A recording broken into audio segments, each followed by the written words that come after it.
Hey, good day, everyone. Bert Salazar here. Welcome to our first webcast of 2019. On behalf of my family, my company, and obviously the people that I work with on a regular basis, I want to wish you all a wonderful 2019, a happy new year. And hopefully all of your goals and objectives are going to come through. I'm excited about 2019. Now, there are some things from an economic standpoint that I'm concerned about, but obviously we're going to be covering those on a weekly basis as we promote our webcast we do every single week, our seminars, our podcast, and so forth. Now, toward the end of 2018, I went ahead and put together a webcast, a three-part webcast, and we did part one, which was the pros and cons of the taxable bucket, because I thought it was very important for all of you to truly get an understanding of how the IRS buckets actually work. Because if you're able to understand how they work, then you do have the ability to maximize your internal rate of return when it comes to your assets, your retirement assets, your business assets, your investment assets, and so forth. But by the same token, it allows you to position yourself under the right premises at the right time and for the right reasons. So we did, I think it was in late November, we did the pros and cons of the taxable bucket. And there we talked about, what happens when you put money in the taxable bucket. The money that you put in is after tax. The money is taxable every single year, and the reason why you know that is you're going to be receiving a 1099 from the financial institution where you have your investments, and then you will have to turn around and report that to the IRS and pay taxes on the growth on that investment. And then ultimately, when you pull the money out, you may have to pay an additional tax. Now, usually the assets that go into the taxable bucket are your money market funds, your traditional mutual funds, your savings accounts, your checking accounts, and so forth, your CDs.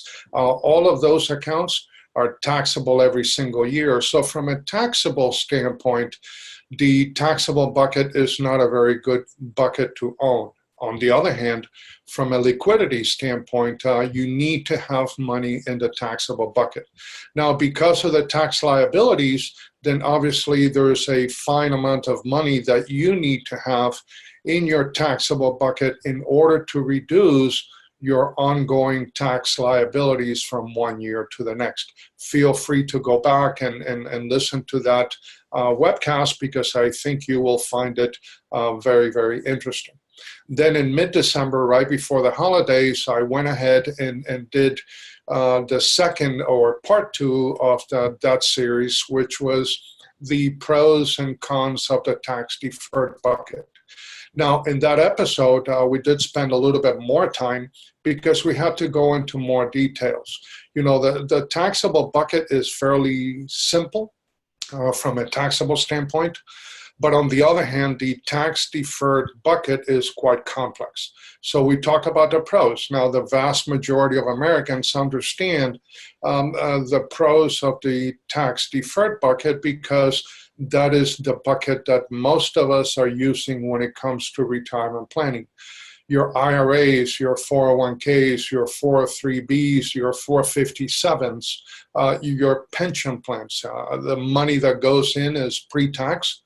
The money grows tax deferred, but then when you pull the money out, you have to pay taxes on the whole thing. Now, what most people that make contributions to the tax deferred bucket do not understand are all of the issues and concerns and the cons related to the tax deferred bucket. So we did spend a good quality amount of time, addressing all of those issues and the impact that the tax deferred bucket would have not only on yourselves and your families and your businesses, but what the impact that it would have on all the other assets and all of the other retirement income sources that you would have in retirement. So we did spend quite a bit of time in addressing those issues. So I encourage each and every one of you to go back and listen to the tax-deferred bucket episode, because it's going to open up a different world altogether for all of you. And remember, if you do have a clear understanding of how these buckets are working together, then you do have the ability to do proper tax planning. Now, most of the time, your tax preparers are not going to be able to help you with the taxable bucket. All they're going to be able to do for you is do the reporting based on the assets that you have in each bucket, but they don't have the tax planning background to help you assess not only the liabilities in each and every one of those buckets, but what you need to do on a proactive basis in order to reduce that tax liability in the future.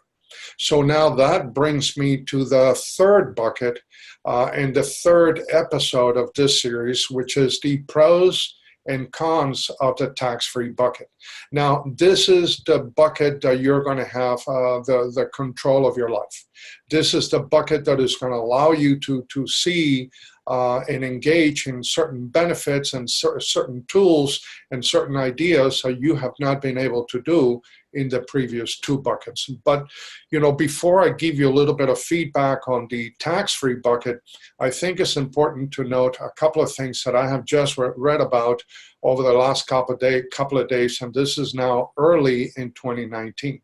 I read an article yesterday, which I have here, where the city of Seattle, back on January 1 of last year, went ahead and imposed an additional tax on the consumption of sugary drinks in the city of Seattle. And you know, there's an old saying that the road to hell is paved with a lot of good intentions. And I can understand why the city was doing something like that, because obviously by increasing the tax on sugary drinks, you know, the hope is for the people that live in that city to start to consume less of that sugary drink, and then obviously be able to be a lot healthier in the future than they would be today. What they failed to realize is, and this is something that came out in this report, is that almost 100% of that tax was being paid by the consumer. And what's really sad about this situation, and this is why you have to be careful about politicians on either side of the aisle. It doesn't matter. This is not a Republican issue or a Democrat issue. This is a partisan issue for everyone, is that the vast majority of these politicians do not understand economics. So they were really surprised at the fact that the consumers in the city of Seattle were actually paying for that tax. Who did they think was going to pay for this? You think that the grocery chains was going to pay for that? No. Anytime you raise the rules of engagement and you force any company to increase their cost, all they're going to do is they're going to pass that cost on to the consumer, who ultimately will pay for that. And this would apply to the minimum wage, and this would apply to, you know, health insurance, as it did with Obamacare for a number of years. This will apply to the cost of doing business of anything, because if I own a business and all of a sudden my cost of doing business increases, I am going to pass that cost on to the consumer in order for me to offset that liability. And most important, in order for me to maintain that profitability ratio that is very important for my business world, the same as your business world, and obviously all the major companies and all the public institutions in the United States. So I thought that was fun, because these politicians, you know, were totally surprised that the consumers were paying the tax. Who did they think was going to do that? I mean, that was pretty dumb to begin with. Now, the second thing is that, you know, we now have a very famous young congresswoman out of the state of New York, Alexandra Ocasio-Cortez, or AOC for short, and she just got into the new Congress, and immediately she's touting a 70% tax for the top 1% of all Americans. Now, obviously, from a business perspective, or from a socialistic view, that sounds really good. You know, why don't the 1% pay more in taxes? And you hear everyone, especially people that are in politics, because at the end of the day, that is how they get to where they're at, is they're saying that the rich and the wealthy need to pay their fair share. Now, no one is able to tell me what the fair share is. So, you know, in her case, she's saying 70%. Now, I do agree with something that she says, not in how she meant it, but in what she says. You know, taxes are going to have to double in our country in the next several years, or our country is going to go bankrupt. And the reason for that has nothing to do with what AOC said.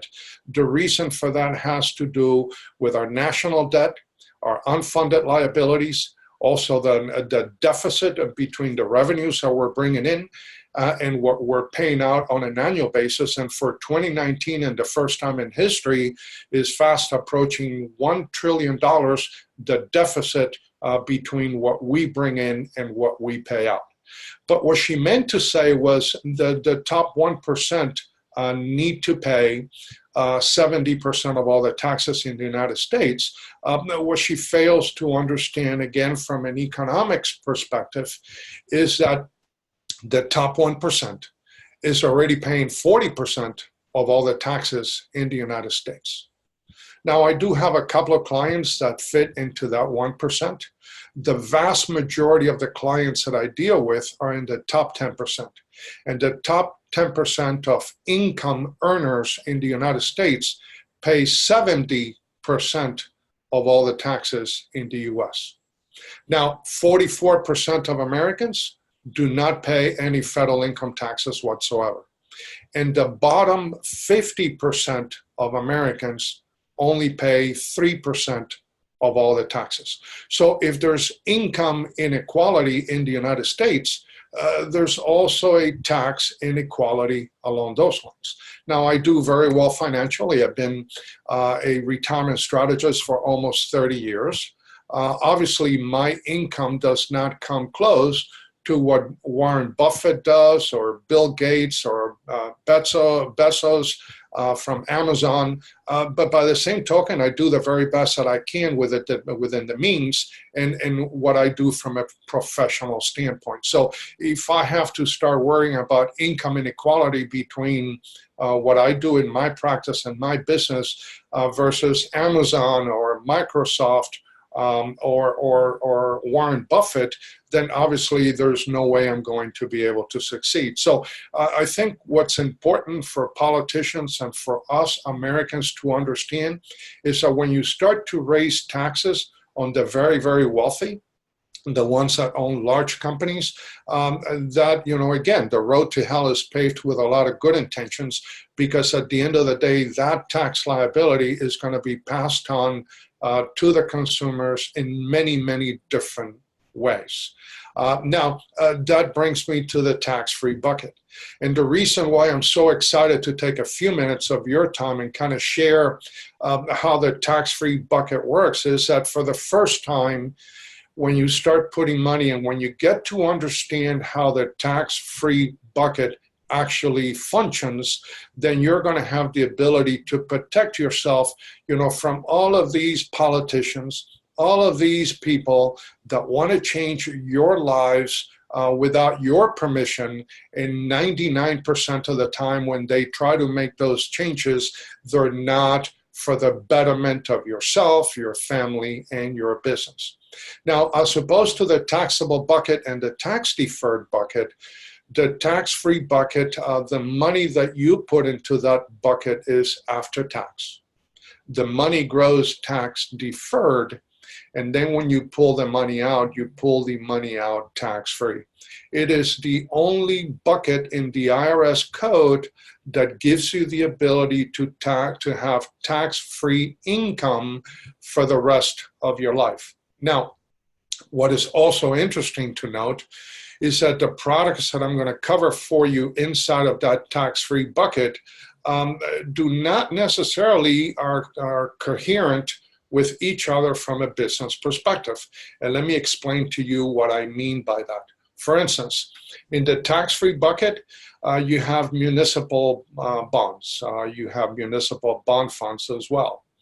And yes, the income coming in from a municipal bond fund is free from federal income taxes. But before I go any further, I want to explain to you what I feel is my true consideration and how it is that I gauge what a tax-free product should do for you. Number one, to be considered totally tax-free and exempt from taxes in the United States, the product should be free from federal income taxes. It should be free from state income taxes. It should be free from capital gains taxes. And last but not least, it should have no negative impact on your Social Security benefits and or your Medicare premiums in retirement. So if you have a product that fits all of those areas that I have just discussed, then that product is totally exempt from taxation, and it qualifies as a tax-free exempt product under my guidelines. Now, when you take a look at municipal bonds, yes, the income coming in from municipal bonds are federal income tax-free. But if you purchase a municipal bond in a state in which you don't reside, you may have to pay state income taxes on the income received out of that bond. Why? Because you're not benefiting the community that you live in.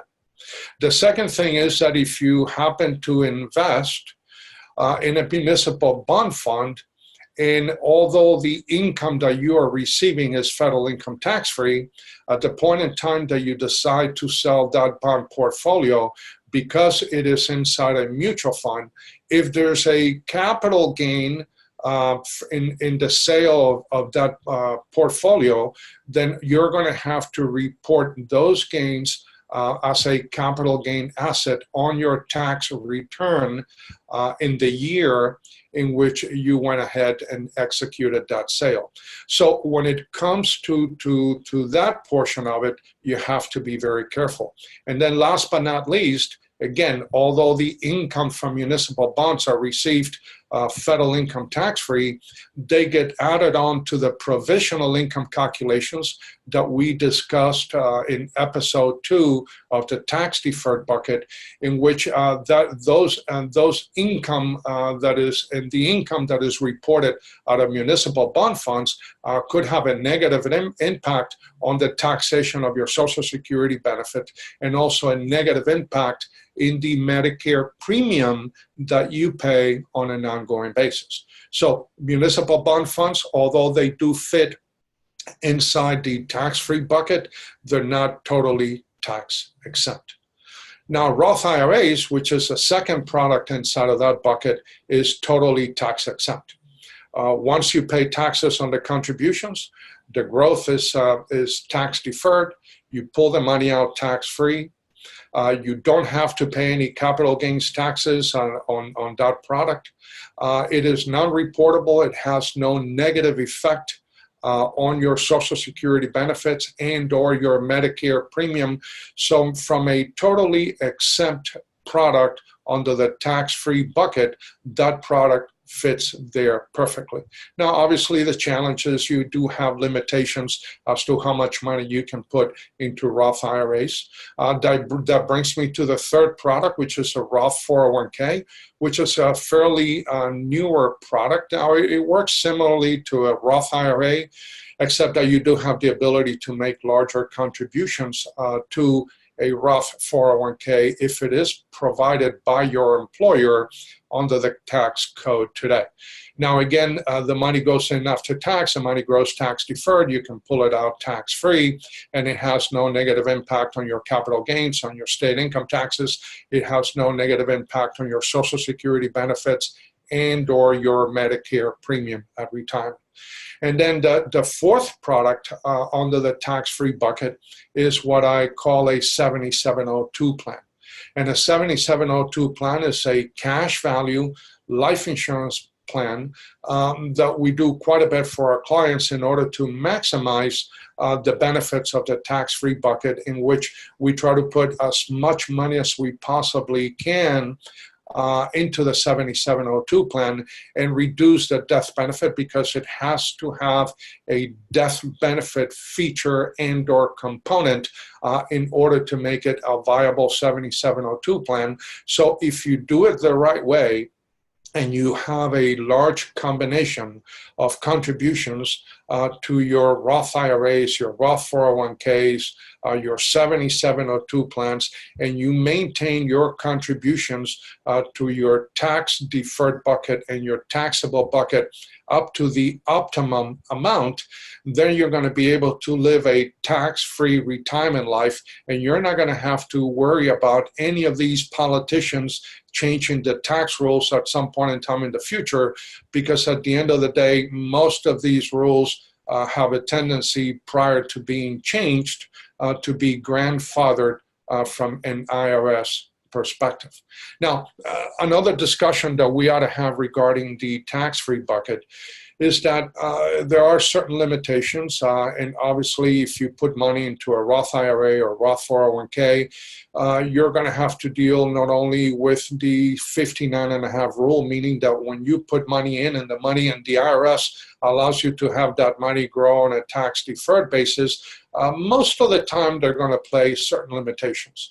The first limitation is going to be the 59.5 rule, which basically says that unless you meet certain exigent circumstances, if you pull money out of these plans prior to age 59.5, you're going to have to pay a 10% penalty on the distribution of those funds. Now, for Roth 401ks, there's also a 70.5 rule. And the 70.5 rule says that if you have money in a Roth 401k when you turn 70.5, then you need to start taking minimum distributions, because if you fail to do so, any distribution that you should have taken but you didn't take will have a 50% penalty or excise tax assigned to it. So most of the time, for the vast majority of the clients that I engage, when they put money into a Roth 401k, prior to age 59.5, we start to convert that money or transfer that money to a Roth IRA, because Roth IRAs do not have the 70.5 rules under the IRS code. Now, municipal bond funds do not have neither the 59.5 rule nor the 70.5 rule.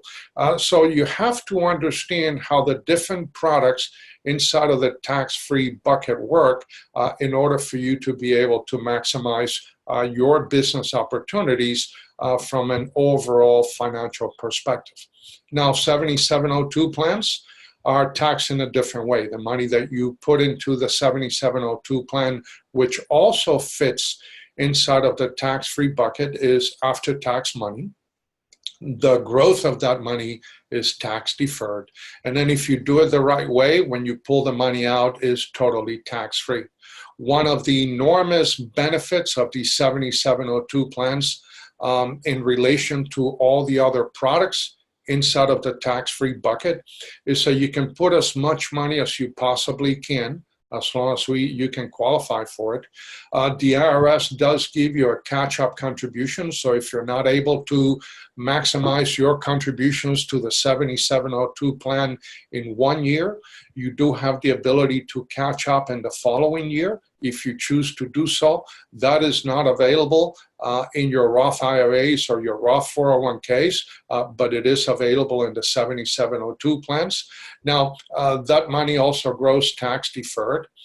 Similar to municipal bond funds, you don't have a 59.5 rule applicable to the 7702 plans, so you can pull money out prior to age 59.5 without having to have any worries about penalties and or taxes. So many of my clients are putting large sums of money in their 7702 plans for business opportunities and retirement supplement.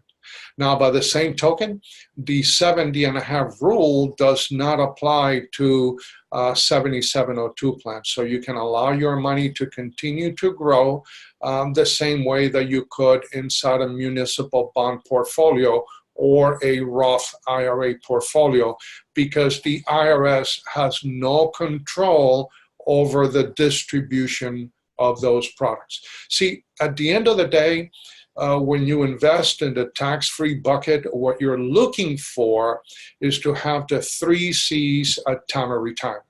You want to have the care, custody, and control of your assets at time of retirement, and you want to avoid that marriage and that business partnership with the IRS at that point in time.